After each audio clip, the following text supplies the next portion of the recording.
Avui us volem parlar d'economia i per això hem triat un llibre que ens ha triat a nosaltres, d'en Gregor von Wolwitz.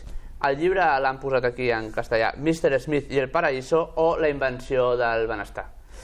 Una de les coses importants d'aquest autor, com recalca molt bé a Can Tirado, és que és publicar habitualment a la revista Börsenblatt für die Westwindenden Standard, a la qual estem tots subscrits habitualment i per tant. I aquest llibre, aquesta mena d'història de l'economia, em va agradar molt perquè podien classificar si és història o no és història. Podien ser anècdotes. És moltes coses.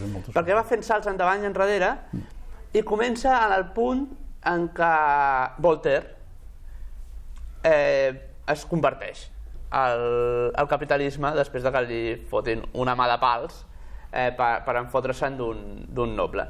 I a partir d'aquí va explicant les diferents teories econòmiques que hi ha hagut al llarg dels últims 2 segles i mig, amb moltes anècdotes literàries, amb molta gràcia al fixar uns moments determinats, i per tant vas passant pàgines i et va deixant una mena de cultura bàsica per entendre el que ha passat. I també aquesta cosa de dir, pot algun economista endevinar què passarà en el futur? I a mi em va començar a interessar, perquè l'economia no m'interessa gaire, em va començar a interessar a partir del moment que parla de què són els diners i com tothom depèn dels diners. I llavors te n'adones que quan parles dels diners tots ens tornem conservadors, perquè tots els volem. Els rics perquè són rics i els pobres perquè són pobres.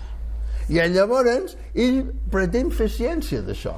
I és aquí on m'ha divertit molt i m'ha interessat molt el llibre, perquè l'economia, això, m'ho deies aquest matí, és molt fàcil dir-ho després. Ja es veia venir la bombolla. Sí, tothom la veia venir, però ningú en feia cas, com si no hi fos. No, tothom.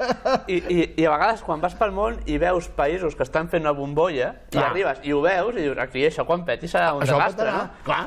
Però llavors, de què serveix tanta reflexió si després no podem també ho diu, Diu. Com pot ser que el que ha passat ara ja hagués passat tot l'any 29 més o menys amb unes condicions semblants i molta i s'hagi permès que passi pensant que no passaria més quan la història ja ho deia, no?